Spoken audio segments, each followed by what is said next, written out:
లలితా సహస్రనామ స్తోత్రాన్ని బ్రహ్మాండ పురాణంలోని ఉత్తరఖండంలో హయగ్రీవుడు అగస్త్యుడు మధ్య జరిగిన సంభాషణ గురించి చెప్పబడింది.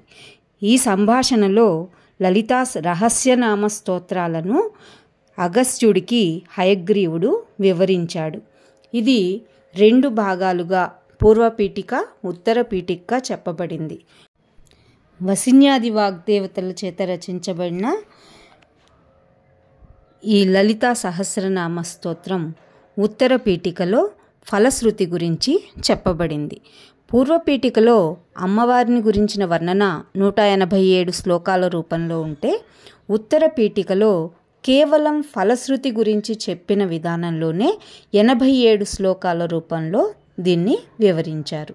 ఇప్పుడు ఈ ఫలశ్రుతి గురించి తెలుసుకుందాం. అంటే లలితా సహస్రం అనేది మనం చేయడం వల్ల మనకు కలిగే లాభం ఏంటి అనే దాని గురించి తెలుసుకుందాం. లలితా సహస్ర ఫలశ్రుతి ద్వారా అగస్త్యుడికి హయగ్రీవుడు చెప్పిన కొన్ని విషయాలను తెలుసుకుందాం. లలితా సహస్రనామాలు రహస్యమైనవి. అవి అపమృత్యువులను, కాలమృత్యువులను పోగొడతాయి, రోగాలను నివారించి దీర్ఘాయుష్యుని ప్రసాదిస్తాయి, సకల సంపదలను అందిస్తాయి. ఈ స్తోత్రాన్ని శ్రద్ధాభక్తులతో విధి విధానం అనుసరించి పఠించాలి. అన్ని పాపాలను హరించడానికి లలితాదేవి ఒక్క నామం చాలు. భక్తుడైన వాడు నిత్యం కానీ పుణ్యదినములందు కానీ ఈ నామ పారాయణ చేయాలి. విద్యలలో శ్రీ విద్య, దేవతలలో శ్రీ లలితాదేవి, స్తోత్రాలలో శ్రీ లలితా సహస్రనామ స్తోత్రం అసమానములైనవి. శ్రీ విద్యోపాసన, శ్రీచక్రార్చన, రహస్యనామ పారాయణ అనే భాగ్యాలు అల్ప తపస్సులకు లభించవు. భక్తిహీనులకు దీనిని ఉపదేశించకూడదు. ఈ లలితా సహస్రనామ స్తోత్రాన్ని తప్పక పఠిస్తే శ్రీదేవి సంతోషించి సర్వభోగాలను ప్రసాదిస్తుంది అని చెప్పారు. ఓ అగస్త్యుడా, ఇక్కడితో 1000 లలితా సహస్రనామాలు అయిపోయినవి. ఇవి నీకు చెప్పబడినవి. ఏ కోరికతో చదివిన వారికి ఏ కోరిక నెరవేరుతుందో తెలుపటానికి హయగ్రీవుల వారు ఫలశ్రుతి గ్రంథాన్ని ప్రారంభిస్తున్నారు. రహస్యములైన జపము, న్యాసము మొదలగు వాటిలో మిక్కిలి రహస్యమైనది, లలితాదేవికి సంతోషాన్ని ఇచ్చేది అయిన ఈ లలితా స్తోత్రముతో సమానమైన స్తోత్రము ఎప్పుడూ లేదు, ఇక ముందు రాబోదు. సమస్తమైన రోగాలను తగ్గించేది, సమస్తమైన సంపదలను అభివృద్ధి చేసేది, సర్వ అపమృత్యు దోషాలు అంటే హఠాత్తుగా కలిగే మరణాలను పోగొట్టేది, పూర్తి వయస్సు తరువాత సహజ మరణాన్ని కలిగించేది, అలాగే మరణ నివారణని చేసేది అయినటువంటిది లలితా సహస్రనామం. సర్వజ్వరములను పోగొట్టేది, బాధలను తగ్గించేది, ఉపశమనాన్ని కలిగించేది, చిరకాలమైనటువంటి ఆయుష్యుని ప్రసాదించేది, పుత్రులు లేని వారికి పుత్రులను ఇచ్చేది, పురుషములైన వారందరూ కోరదగిన ధర్మార్థ కామమోక్షములను ఇచ్చేది. లలితాదేవి ఉపాసన చేసేటానికి ఆసక్తి కలిగిన భక్తులు శ్రీదేవికి అధికంగా ఇష్టమైనటువంటి ఈ లలితా సహస్రనామ స్తోత్రాన్ని ప్రయత్నంతో ప్రతిదినము జపించాలి. వైదికము, తాంత్రికములు అగు 2 పద్ధతులలో స్నానము చేసి సంధ్యావందనము చేసి తరువాత దేవి పూజా గృహంలోకి వెళ్ళి తరువాత శ్రీచక్రాన్ని ముందుగా పూజించాలి. మనుషులు 1000 సార్లు కానీ 300 సార్లు కానీ 108 సార్లు కానీ పంచదశి మంత్రము కానీ షోడశి మంత్రము కానీ జపించాలి.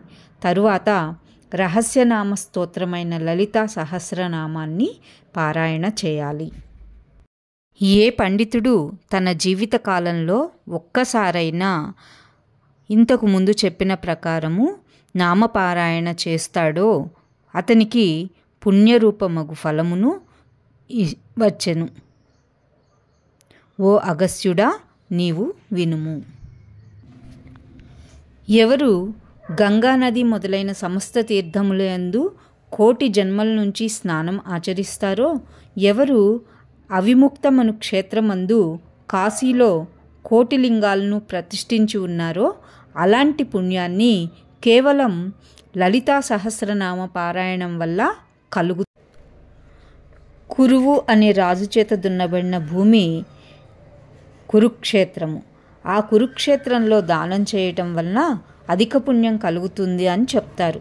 అలాంటి కురుక్షేత్రంలో దానం చేసే ఫలము కంటే సూర్యగ్రహణ కాలమందు బ్రాహ్మణులకి కోటి బంగారు భారములను కోటి సార్లు ఇస్తే కలిగే పుణ్యము కంటే సహస్ర అంటే 100 సంవత్సరములు చేసే పుణ్యం కంటే కూడా కోటి జన్మములతో గుణించితే ఎంత పుణ్యం కలుగుతుందో ఆ పుణ్యం అంతా ఒక్క లలితా సహస్రనామ పారాయణం నందే కలుగుతుంది.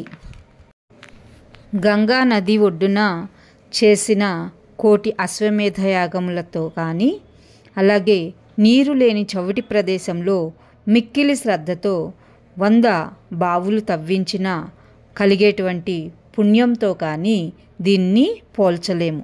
అంతటి పుణ్యము కేవలం లలితా సహస్రనామ పారాయణం వల్ల మాత్రమే కలుగుతుంది. ఎవరు కరువు కాలమందు ప్రతిదినము రోజు రోజుకి పరమశ్రేష్టమగు శ్రద్ధతో 12,000 సంవత్సరాల కాలము కోటి సంఖ్య గల బ్రాహ్మణులకు భోజనాన్ని చేస్తాడో దానికి మించిన పుణ్యము కేవలం లలితా సహస్రనామ పారాయణం వలన కలుగుతుంది. వెనుక శ్లోకంలో చెప్పిన ఆ పుణ్యాలని కోటి సంఖ్య చేత గుణించినప్పుడు వచ్చే పుణ్యం ఎంత ఉంటుందో అంత పుణ్యం కేవలము లలితా సహస్రనామ స్తోత్ర పారాయణం వలన కలుగుతుంది. ఎవరు రహస్యనామ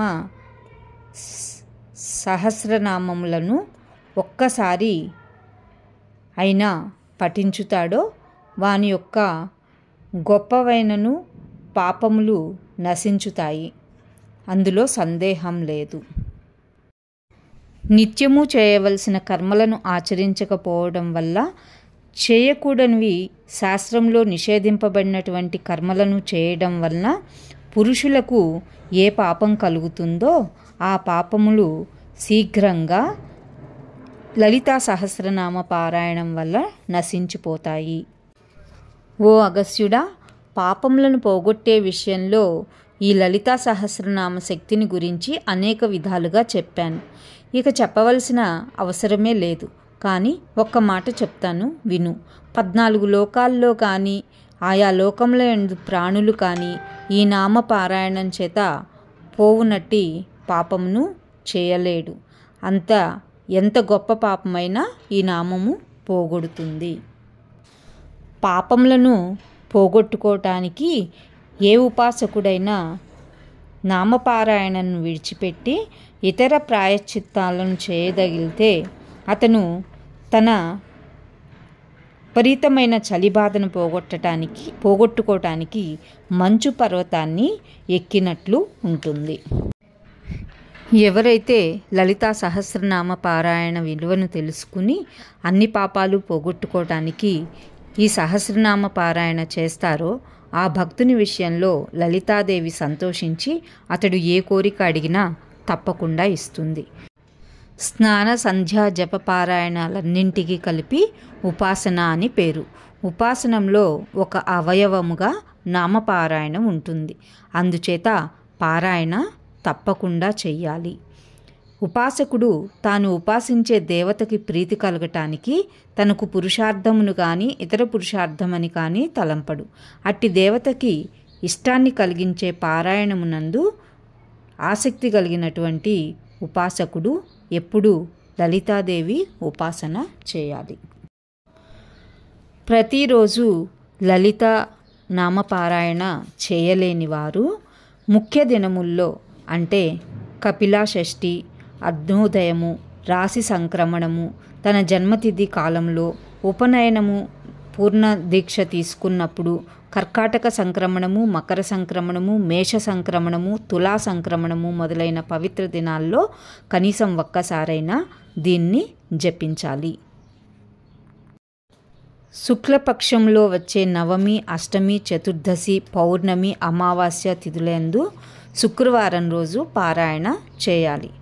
ప్రతిరోజు ప్రతిదినము చేయలేని వారు ఈ 4 రోజుల్లో తప్పకుండా చేయాలి. 4 రోజులు చేయలేని వారు ఏవేని కొన్ని రోజులు కూడా చేయవచ్చు.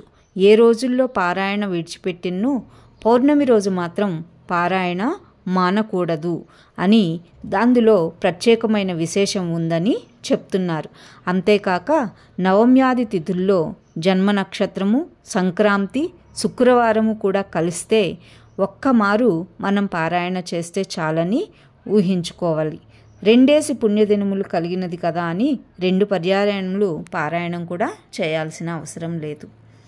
పౌర్ణమి రోజు చంద్రబింబములో లలితాదేవి స్వరూపమును భావన చేసి ఆ భావనచే నిర్మించుకున్న ఆ రూపాన్ని గంధ పుష్ప ధూపదీప నైవేద్యములు అనే 5 ఉపచారములతో పూజ చేసి తరువాత నామసహస్ర పారాయణ చేయాలి. సహస్రనామంలో మహాఫలమైనది ఎవ్వరికీ తెలీదు. అందుచేత సహస్రనామాలు మిక్కిలి రహస్యము అని చెప్పబడుతున్నవి. ఇలా చేసిన వారికి నామపారాయణం చేస్తే సకల రోగాలు నశిస్తాయి, దీర్ఘాయువు కలుగుతుంది. ఈ విషయాన్ని పరశురామ కల్పం నందు సూచించబడింది. దీనికి ఆయుష్కర ప్రయోగము అని ప్రసిద్ధి ఉంది. ఉపాసకుడు జ్వరంతో బాధపడుచున్న వాని శిరస్సు మీద చేయి ఉంచి తాకుతూ ఈ నామపారాయణంను పఠించినచో వెంటనే తలనొప్పి, జ్వరము మొదలైన బాధలన్నీ తగ్గిపోతాయి.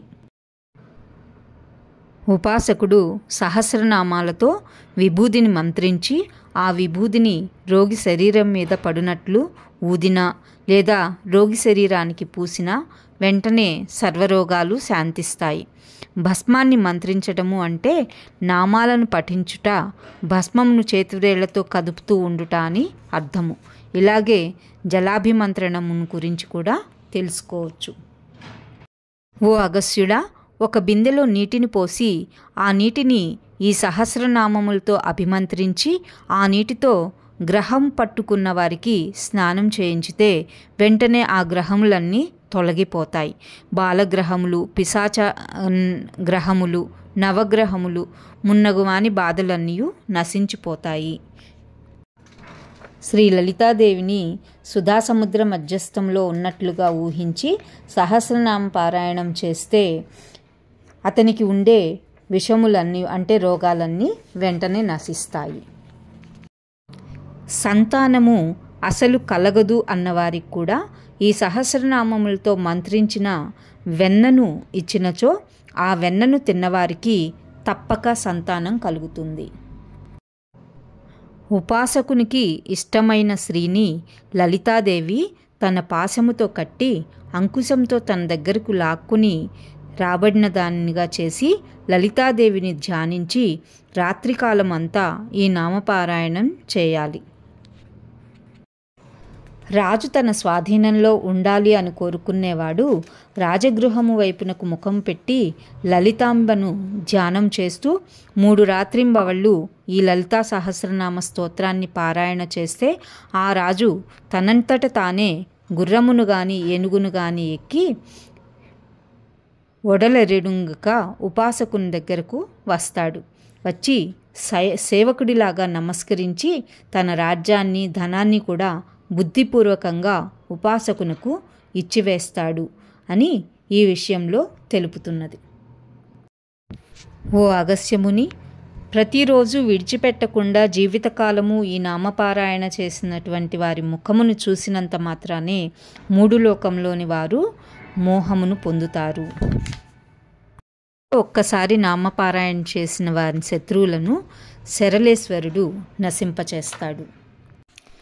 లలితా సహస్రనామ పారాయణ చేసేవాని మీద ఎవరైనా మంత్రప్రయోగం చేస్తే ప్రత్యంగిరాదేవి ఆ మంత్రప్రయోగాన్ని వెనకకు తిప్పి దానిచేతనే ప్రయోగించిన వాన్ని సంహరిస్తుంది. అదృష్టద్వారమైన అవైదిక మారణక్రియను అభిచారికమని అంటారు. చేసేవారిని భయంకరమైన దృష్టితో ఎవరైనా చూస్తే మార్తాండ భైరవుడు స్వయంగా వెంటనే వారిని గ్రుడ్డివారిగా చేస్తాడు. కర్ణాటక దేశంలోని ప్రేమపురంలో శివుడే మార్తాండ భైరవుడు అనే పేరు చేత అవతరించాడు. అతడే మహారాష్ట్ర దేశమందు అధికంగా ప్రసిద్ధి పొందాడు. మార్తాండ భైరవ మంత్రములు వాటి ప్రయోగములను మైరాల తంత్రమందు రుద్రయామముల మందు ప్రసిద్ధిగా ఉంది. దొంగల నాయకుడు తన దగ్గరగా ఉండే దొంగల ద్వారా సహస్రనామ పారాయణ చేయువాని ధనమును అనుభవించినచో వాడు ఎక్కడ ఉన్నా క్షేత్రపాలుడు వాణ్ణి సంహరిస్తాడు. లలితా సహస్రనామ పారాయణ చేయువాని విద్యలయందు వివాదమును పెట్టుకున్న పండితునకు నకులీశ్వరి వెంటనే వాక్స్తంభన చేస్తుంది. లలితా సహస్రనామ పారాయణ చేసేవానితో విరోధం పెట్టుకునే రాజుగారి సేవనంతను రథ, గజ, అశ్వ, పదాతి సేవలను దండినీదేవి స్వయంగా సంహరిస్తుంది. గుర్రములు ఎక్కి యుద్ధం చేసేవారు, ఏనుగులెక్కి యుద్ధం చేసేవారు, రథములెక్కి యుద్ధం చేసేవారు, నడుస్తూ యుద్ధం చేసేవారు అని సైనికులు 4 విధాలుగా ఉంటారు. వారాహి మంత్రంలో చెప్పబడిన సేనాధ్యక్షురాలికి దండిని అని పేరు. సైనికుల్లో సైనికులను ద్వేషించుకొనుట, కొందరు పారిపోవుట, కొందరు చనిపోవుట మొదలగు పనులన్నింటినీ చేసి సంహరిస్తుంది అని అర్థం. భక్తితో 6 నెలలు లలితా సహస్రం చేసిన వాని ఇంట్లో లక్ష్మీదేవి ఎప్పుడూ నిలకడగా ఉంటుంది. రోజుకి 3 సార్లు చొప్పున నెల రోజులు ఈ నామపారాయణం చేసిన వాని నాలుక మీద సరస్వతీదేవి ఎప్పుడూ నాట్యం చేస్తుంది. అలసిపోవటం కానీ, నిద్రపోతూ లేకపోతే కునికిపాట్లు కానీ లేకుండా 15 రోజుల కాలము ప్రతిరోజు ఒక్కసారి లలితా సహస్రం జపించితే ఏ స్త్రీలను చూసినా ఆ స్త్రీలందరూ మన్మథావేశం గలవారై మోహాన్ని చెందుతారు. జీవితకాలంలో ఎప్పుడైనా ఒక్కసారైనా సహస్రనామ పారాయణం చేసిన వాడిని చూసినా, పారాయణము చేసిన వాని చేత చూడబడిన పాపము అనేది నశిస్తుంది. ఉపాసకులు ఎప్పుడు దానం చేయదలిచిన సహస్రనామ పారాయణం చేసే బ్రాహ్మణునికే అన్నము, వస్త్రము, ధనము, ధాన్యము ఇవ్వాలి. ఉపాసన చేయని వారికి ఎప్పుడూ ఇవి ఇవ్వకూడదు. లలితోపాసన చేయని వారు లలితోపాసన చేయని వారికి ఇవ్వవచ్చు.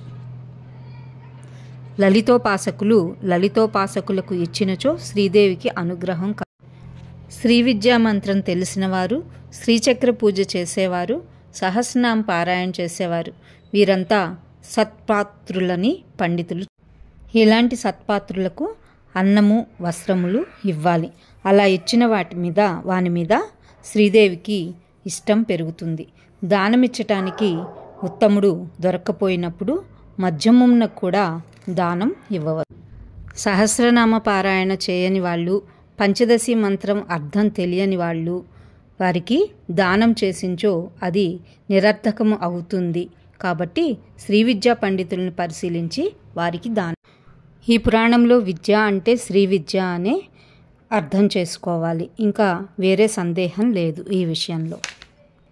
ఓ అగస్త్యుడా, పంచదశాక్షరి మంత్రంతో సమానమైన మంత్రం కానీ, లలితాదేవితో సమానమైన దేవత కానీ, రహస్యమైన లలితా దివ్య సహస్రనామ స్తోత్రంతో సమానమైన స్తోత్రం కానీ లేదు. ఉపాసన చేసేవారైనా చెయ్యని వారైనా ఎవరైనా సరే ఈ లలితా సహస్రనామాన్ని పుస్తకంలో రాసి భక్తితో బ్రతికి ఉన్నంతకాలం పూజిస్తే వారి విషయంలో దేవి సంతోషించి జన్మాంతరమందు త్రివిధములగు అర్హతలను వారికి కలిగిస్తుంది. అస్యముని ఈ విషయాన్ని అనేక వాక్యములను చెప్పడం వల్ల ప్రయోజనం లేదు. ఒక్క మాట చెప్తాను విను. ఈ సహస్రనామ స్తోత్రంలో సమానమైన స్తోత్రము ఏ తంత్రంలోనూ లేదు. కాబట్టి ఉపాసకుడు ప్రతిదినము భక్తితో ఈ స్తోత్రము చేయవలెను. ఒక్కసారి ఈ సహస్రనామాన్ని ఉచ్చరించటం వల్ల ఈ క్రింద చెప్పిన పుష్పాలతోటి పూజించిన వారికి కలిగే పుణ్యము వలన సదాశివుడు కూడా లెక్కించి చెప్పలేడు. పద్మములు, తులసి పుష్పములు, కల్హారము అంటే నల్ల కలువలు లేదా ఎర్ర కలువలు ఉంటాయి. కడిమి పువ్వులు, సంపంగి పువ్వులు, మాలతీ పువ్వులు, మల్లెపూలు, కరవీర పుష్పాలంటే గన్నేరు పూలు, నల్ల కలువలు, మారేడు దళాలు, మొల్ల పూలు, పొగడ పువ్వులు, పాటలి పువ్వులు, మొగలి పువ్వులు, విరజాజి మొదలైన పరిమళము గల పువ్వులతో శ్రీచక్ర పూజ చేయాలి. ఒక్కొక్క నామాన్ని పలుకుతూ దాంతో ఒక్కొక్క పుష్పాన్ని పూజించాలి. లక్ష పుష్ప, లక్ష కుంకుమ పూజాదుల్లో ఈ సహస్రనామములనే మళ్ళీ మళ్ళీ చెప్తూ ఉంటారు. పూజించేటప్పుడు మొదటి నుంచి ఒక్కొక్క నామాన్ని తీసుకుని ఆ తర్వాత చివర చతుర్థి నమః అనే పదాన్ని చేర్చి మంత్రంగా చేసి వాటితో పూజ.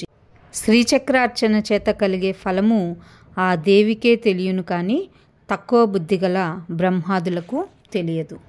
నెల నెల వచ్చే పుష్పాలతో రాత్రివేళ ఈ సహస్రనామాలతో శ్రీచక్రార్చన చేస్తే లలితాదేవిని ఎవరు పూజిస్తారో వాళ్ళు లలితా స్వరూపులుగా. ఇలా పూజించిన వాడు లలితా స్వరూపుడవుతాడు. లలితాదేవి వీని రూపంలో ఉంటుంది. వీరిద్దరికీ భేదం లేదు, భేదము కలదు అని చెప్పినవాడు పాపం చేసి. శ్రీచక్రం మధ్య ఉండే శ్రీ లలితాదేవిని మహానవమి రోజు సహస్రనామాలతో పూజిస్తే అతనికి మోక్షం చేతిలో ఉంటుంది. శ్రీచక్రమందు శుక్రవారం రోజు సహస్రనామాలతో బాలా త్రిపుర సుందరిని పూజిస్తే అందుకు కలిగే పుణ్యము ఏంటంటే భోగమోక్షములను రెంటిని ఒక్కసారే ఇలా బాలా త్రిపుర సుందరిని ఆరాధిస్తే భూలోకంలో ఉండే అన్ని కోరికలను పొంది సకల సౌభాగ్యాలు కలిగి కొడుకులతో మనుములతో కలిసి కోరిన భోగములన్నింటినీ అనుభవించుతారు. మరణించిన తర్వాత ఎవ్వరికీ పొందసఖ్యము కానిది శివాదులచే కూడా ప్రార్థించదగినది అయిన శ్రీ లలితా సాయుజ్య మోక్షాన్ని తప్పక పొందుతాడు. ఈ విషయంలో సందేహం లేదు. పరమాన్నము, అప్పములు, షడ్రుచులు గల పదార్థంలో ఎవరు 1000 మంది బ్రాహ్మణులను భక్తితో పూజించి భోజనం పెట్టునో దానివల్ల లలితాదేవికి ప్రేమ కలిగి తన సామ్రాజ్యాన్ని ఇస్తుంది. అలాంటి వాడు 3 లోకాల్లో పొందే సఖ్యం కాని వస్తువులు ఉండవు. వలన లలితాదేవి తన భక్తులకి జగద్వ్యాపార కర్తృక సామ్రాజ్యాన్ని ఇస్తుంది. కాబట్టి ఇక్కడ 1000 మంది శ్రీ విద్యోపాసకులు భోజనం చేసి ఆశీర్వదించితే సామ్రాజ్య ఫలం కలుగుతుంది అని చెప్తుంది. శ్రేష్టమైన శ్రీదేవి సహస్రనామములను కోరికలు లేకుండా పారాయణం చేస్తే సంసార బంధం నుంచి విడిపించునట్టి బ్రహ్మజ్ఞాన. ఈ సహస్రనామ పారాయణం చేయవాడు ధనార్థి అయితే ధనాన్ని, కీర్తిని కోరేవాడైతే కీర్తిని, విద్యను కోరేవాడైతే విద్యని. ఓ అగస్త్యుడా, ఈ పారాయణ దేన్ని ఉద్దేశించి చేస్తున్నారో ఆ ఉద్దేశం త్వరగా నెరవేరుతుంది. అలాగే ఒకేసారి కోరికలు తీరుతూ మోక్షాన్ని కూడా ప్రసాదిస్తుంది. బ్రహ్మచారి, గృహస్థుడు, వానప్రస్థుడు, సన్యాసి అనే 4 ఆశ్రముల వారికి వారి వారి ధర్మములను ఆచరించేటప్పుడు వైగుణ్యము, వైకల్యము కలిగితే దానివలన కలిగే దోషాలు ఈ నామపారాయణం వల్ల నశించి ధర్మకార్యము సద్గుణమై పరిపూర్ణమవుతుంది. కాబట్టి 4 ఆశ్రమాల వారు ఈ నామపారాయణ ఎప్పుడూ ఆచరించాలి. వైదిక కర్మల యందు అంగకర్మకు ఎప్పుడైనా లోపం సంభవించితే దాని పరిపూర్తికి ప్రాయశ్చిత్తములు అక్కడక్కడే విధించబడతాయి. ఆ ప్రాయశ్చిత్తమును చేస్తే ఆ కర్మము మంచి గుణము కలది అవుతుంది. ఆ విధంగా కర్మఫల సిద్ధి కలుగుతూ ఉండగా ఈ సహస్రనామ స్తోత్ర పారాయణంచే ఆ కర్మకు సాద్గుణ్యం తీసుకువచ్చటానికి వీలవుతుంది అని చెప్పబడి. లోకంలో మిణుగురు పురుగులు, సూర్యుడు, చంద్రుడు, అగ్ని, నక్షత్రములు అన్నీ చీకటిని పోగొట్టేవి అయినా తేజస్సులో వీళ్ళందరికీ హెచ్చుతగ్గులు ఎలా ఉన్నాయో అలాగే నామ ఉచ్చారణలో హెచ్చుతగ్గులు అలాగే ఉన్నాయి. దేవీ నామ పారాయణం వలన మన కోరికలన్నీ తొందరగా తీరుతూ. ఓ అగస్త్యముని, శ్రేష్టములైన దేవీనామ సహస్రనామాలు కోట్ల కొలది ఉన్నాయి. అందులో 10 రకాల సహస్రనామాలు మిక్కిలి ముఖ్యమైనవి. అందులో రహస్యమైనవి లలితా సహస్రనామ స్తోత్రాలు. ఇవి అత్యంత వెనుకటి కారణముల వల్ల కలిగిన దోష నివారణకు దేవీనామాలు నిత్యం పఠించాలి. అజ్ఞానమోహితులై లలితా సహస్రనామమే ముఖ్యమైనదని తెలుసుకోలేకపోతున్నారు.